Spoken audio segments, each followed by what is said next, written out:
Hello बच्चों, ये video बीच में कट गई थी, इसलिए कुछ भाग रह गया था। वो शुरू करते हैं आगे कविता का। घर की याद, भवानी प्रसाद मिश्र। आगे कविता है। हाय रे ऐसा न कहना है कि जो वैसा न कहना, कह न देना जागता हूँ आदमी से भागता हूँ। अब कहते हैं सावन को संबोधित करते हुए, संदेश देते हुए कवि कि घर पर क्या नहीं कहना, हाय रे ऐसा न कहना।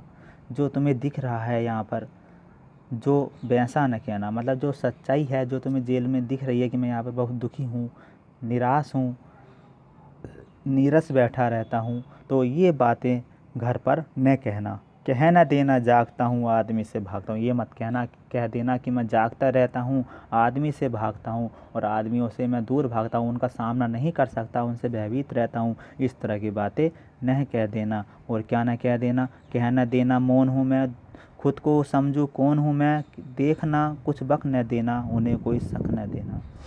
कुछ न देना मौन हूँ मैं, कह न देना मौन हूँ मैं। और ये मत कह देना कि मैं यहाँ पर मौन रहता हूँ, किसी से बात नहीं करता हूँ, खुद न समझूँ कौन हूँ मैं और मैं अपने आप को भी नहीं समझ पाता हूँ। इस तरह की बातें मेरे घर वालों से मत कह देना। देखना कुछ बक न देना, देखना ध्यान रखना, कोई ऐसी बात मत कह देना कि उन्हें कोई शक हो जाए कि मैं यहाँ पर दुखी हूँ। इस तरह की कोई बात मेरे परिवार वालों से मत कह देना। आगे सावन से कहते हैं। हे सजीले हरे सावन, हे कि मेरे पुण्य पावन, तुम बरस लो बेन बरसें, पाँच को बेन तरसें। हे सजीले हरे सावन, हे हरे भरे सावन, पुण्य अर्थात मंगलकारी पवित्र सावन, तुम बरस लो बेन बरसें, तुम चाहे जितना बरसना हो बरस लो, कितना ही पानी बरस लो, लेकिन जो मेरे परिवार वाले हैं उनकी आंखों में आंसू ना आए, अर्थात बेना बरसें, उनकी आंखों में आंसू ना आए, वे दुखी ना हों। और पाँचवें को बेन तरसें, मुझ पाँचवें को याद करके वे दुखी ना हों। इस तरह से उनको सांत्वना देना, समझाना कि मैं यहाँ पर बहुत सुख से मैं हूँ, बहुत मस्त रहता हूँ, मुझे कोई दुख नहीं है, जिससे कि वो मेरी ओर से निश्चिंत हो जाएं और मेरे बारे में सोच करके दुखी ना हों। देखिए, ये थी कविता घर की याद, जो लेखक भवानी प्रसाद मिश्र के द्वारा लिखी हुई है।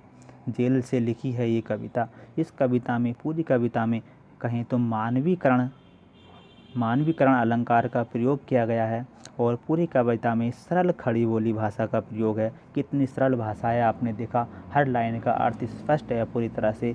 सरल खड़ी बोली भाषा का प्रयोग है, सरल खड़ी बोली भाषा का प्रयोग किया गया है इस कविता में।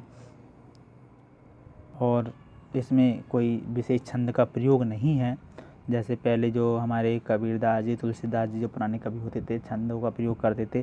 केवल इसमें तुक का ध्यान रखा गया है, तो हम कह सकते हैं कि यहाँ पर तुकांत छंद का प्रयोग है, तुकांत छंद का प्रयोग है, केवल तुकों का ध्यान रखा गया है। तुक क्या होता है, जैसे से आ गया, लास्ट की लाइन में ने आ गया, ये जो है ना सावन, इसमें लास्ट का वर्ण है ना ने, इसमें लास्ट का वर्ण से।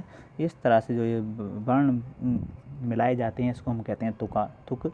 तो ये तुकांत छंद का प्रयोग यहाँ पर किया गया है, सरल खड़ी बोली भाषा का प्रयोग है। और पूरी कविता में मानवीकरण अलंकार है। किसका मानवीकरण किया गया है यहाँ पर, सावन का मानवीकरण किया गया है। ठीक है, ये बातें भी याद रखनी है।